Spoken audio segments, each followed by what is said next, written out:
Halo sobat pecinta rebahan. Gimana? Lu masih jomblo?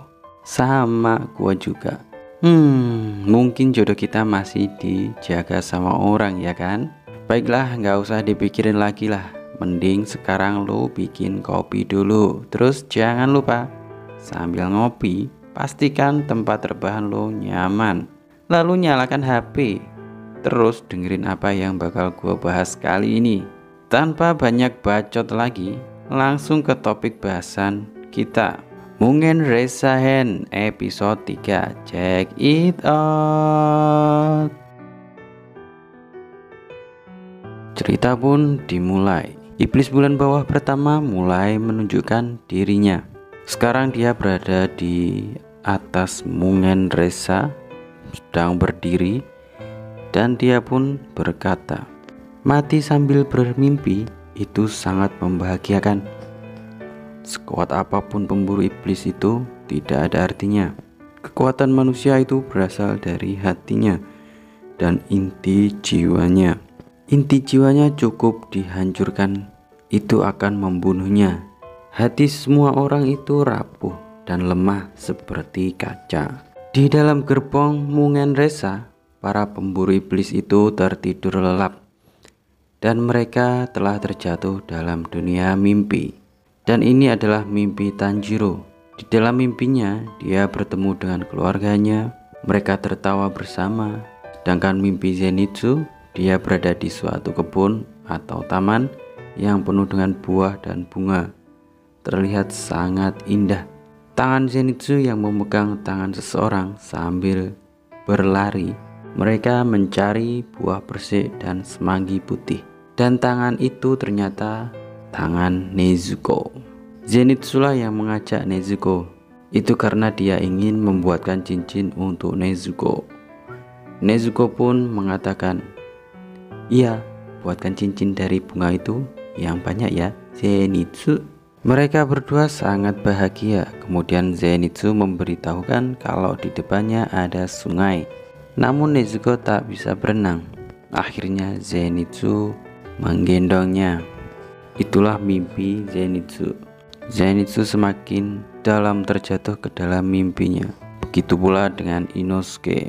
Dia bermimpi berada di sebuah gua bersama dengan Tanjiro, Zenitsu, dan Nezuko.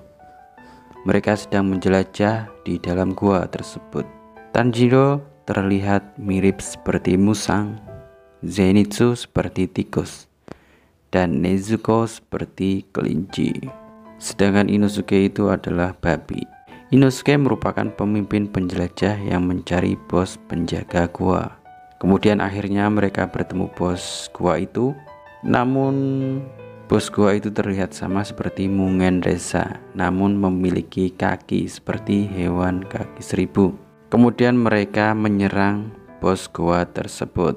Itulah yang dialami di dunia mimpi Inosuke. Terus sekarang berlanjut ke mimpi Rengoku Kyojuro.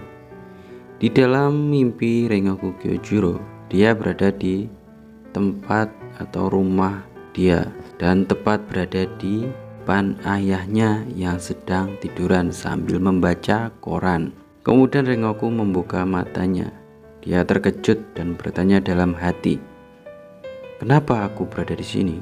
Oh ya, benar juga, aku hendak melapor kepada ayahku bahwa aku telah menjadi seorang pilar." Setelah Rengoku berhasil melaporkan kepada ayahnya, dia pun mendapat tanggapan dari ayahnya, sangat dingin. "Memangnya kenapa kalau menjadi pilar? Konyol sekali. Aku tak peduli. Lagi pula kau tak akan menjadi orang yang hebat, baik dirimu atau diriku." Rengoku sangat shock mendengar pernyataan dari ayahnya. Dengan menampilkan wajah kekecewaannya, Rengoku Kyojuro kemudian berjalan ke teras dan bertemu dengan adiknya. Adiknya menghampiri dia dan bertanya kepada dia, "Apakah ayah juga akan bangga jika aku menjadi pilar? Apakah ayah juga akan mengakuiku?" Rengoku Kyojuro pun berkata, "Dulu ayahnya tidak seperti itu. Ayahnya juga pernah menjadi salah satu pilar di pemburu iblis. Namun suatu hari, ayahnya itu tiba-tiba berhenti menjadi pendekar pedang dan pemburu iblis. Dia juga mengajari Rengoku Kyojuro dan adiknya dengan segenap hati dan jiwa raganya tentang berpedang. Dan Rengoku Kyojuro bertanya dalam hati, kenapa seperti ini? Kasihan Senjuro. Dia tidak begitu ingat karena dia masih kecil tentang ibu yang meninggal karena sakit. Lalu kondisi ayah pun seperti itu. Kemudian Kyojuro berjalan menghampiri Senjuro. Lalu dia mengatakan hal yang sebenarnya kepada adiknya itu, bahwa ayahnya tidak senang dan tak peduli dengannya karena telah menjadi pilar. Namun dia tak akan membuat semangatnya goyah dan putus asa. Senjuro yang mendengar hal itu sedih dan meneteskan air matanya. Tapi Kyojuro memberi dukungan kepada adiknya dan yakin bahwa apa yang dia pilih pasti akan berhasil. Mereka pun saling berpelukan dan berjanji akan terus mengobarkan api di dalam hatinya meski dalam keadaan kesepian. Sejenak kembali ke dunia nyata. Sang iblis bulan sangat senang melihat keadaan mereka yang terjatuh dalam dunia mimpi dan berkata, taliku bisa menginvasi mimpi mereka yang terikat lewat jurus spesialku. Dan aku selalu mempersiapkan dengan matang untuk menghadapi pertarungan seperti ini.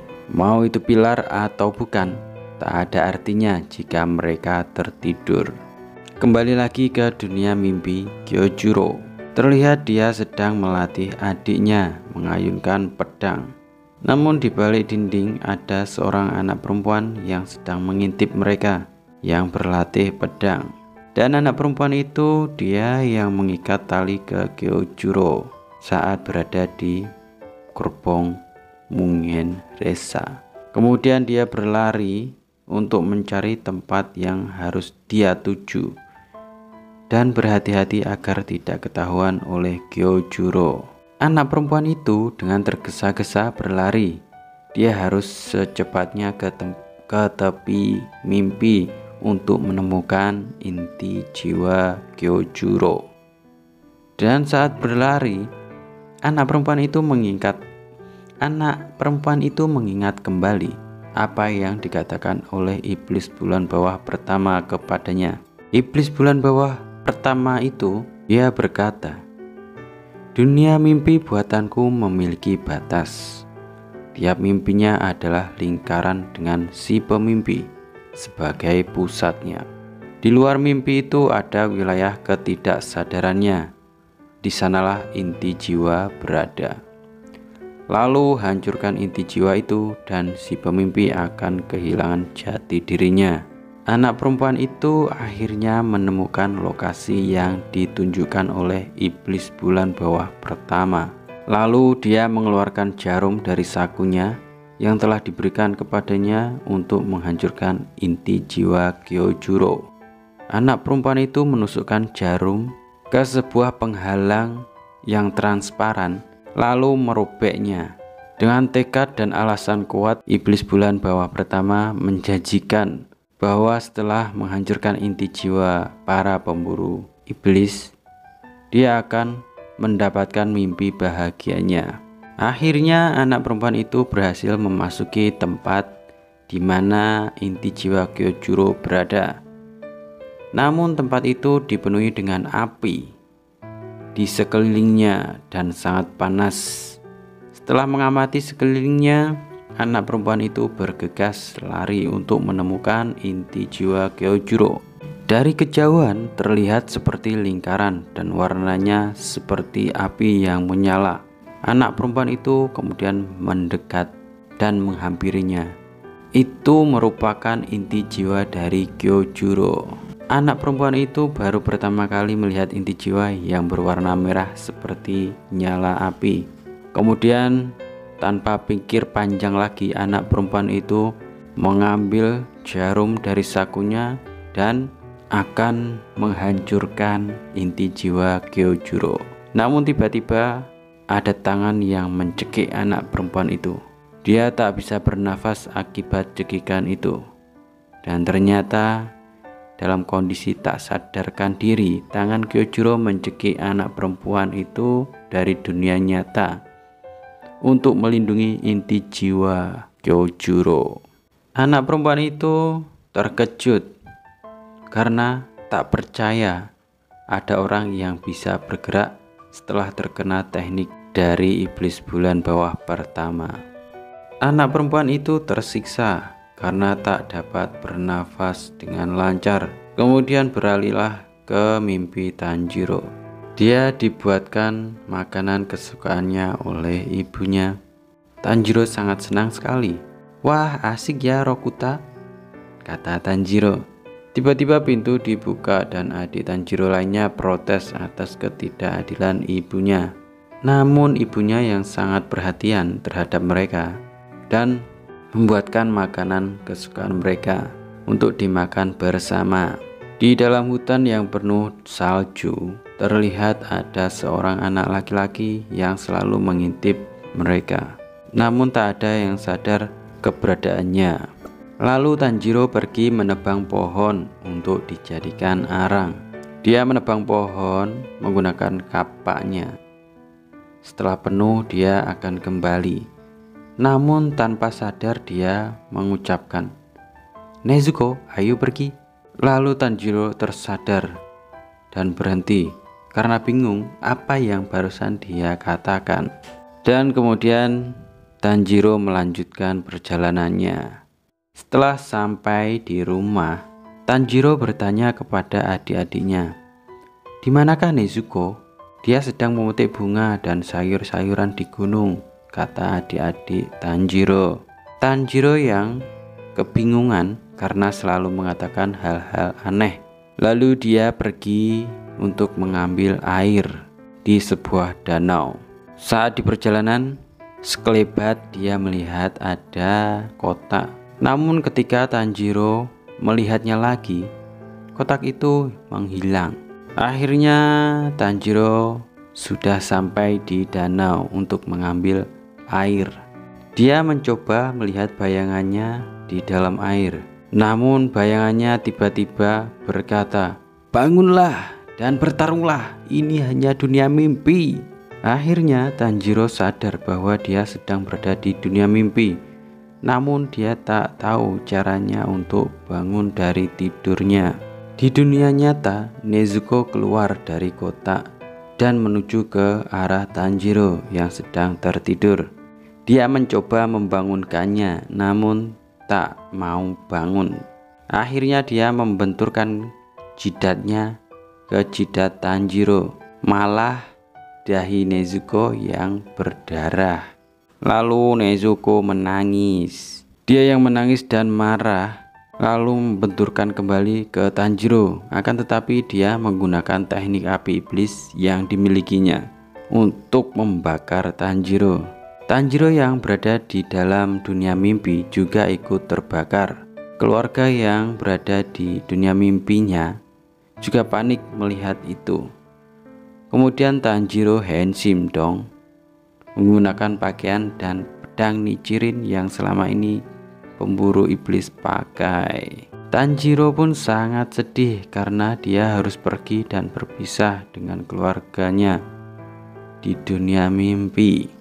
Dia bergegas berlari menuju ke hutan untuk mencari iblis yang mengendalikan mimpi, namun tak bisa menemukannya. Dia terus mencari dan berlari sampai seseorang menghentikannya. Dan ternyata itu adalah Nezuko yang berada di dalam dunia mimpi. Tanjiro berhenti sejenak dan menangis. Lalu dari belakangnya, keluarganya juga menyusul karena sangat khawatir akibat dia terbakar tadi. Tanjiro hanya diam tanpa mengatakan sesuatu. Kemudian melanjutkan perjalanannya.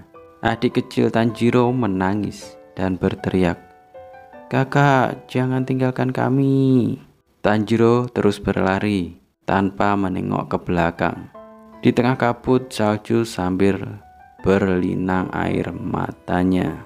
Di bawah sebuah pohon, anak laki-laki yang selalu mengintip dari kejauhan, ternyata dia sudah menemukan tepi mimpi. Dia mengeluarkan jarum dari sakunya, lalu menghancurkan dan merobek penghalang pelindung inti jiwa. Kemudian dia masuk dan melihat sesuatu yang sangat indah, dan tempat itu begitu menenangkan dan sangat hangat. Kembali lagi ke dunia nyata. Iblis yang berada di atas gerbong yang sedang berdiri, dia kebingungan. Kenapa belum ada yang menghancurkan inti jiwa para pemburu iblis itu? Mungkin mereka ada masalah. Tapi lupakan saja. Kalau mereka dapat mengulur waktu, ya sudahlah, kata iblis bulan bawah pertama. Tanjiro yang berada dalam dunia mimpi tak bisa mencari keberadaan iblis, tapi dia bisa mencium baunya ada di mana-mana. Kemudian seseorang muncul di belakangnya dari arah kabut salju dan berkata, "Tanjiro, hunus pedangmu. Ada sesuatu yang harus kau tebas sekarang." Lalu Tanjiro menghunuskan pedangnya dan dia akan menebas lehernya sendiri. Dengan tekad kuat, dia akhirnya menebas lehernya sendiri. Darah pun muncrat ke tanah yang dipenuhi salju, sehingga salju yang putih bersih berubah menjadi merah darah. Cerita pun selesai. Oke, sobat pecinta rebahan, semoga kalian terhibur dan gak sedih lagi karena jomblo, ya kan? Baiklah, sampai sini dulu gua bahasnya ya. Sampai jumpa lagi di episode selanjutnya. Bye bye.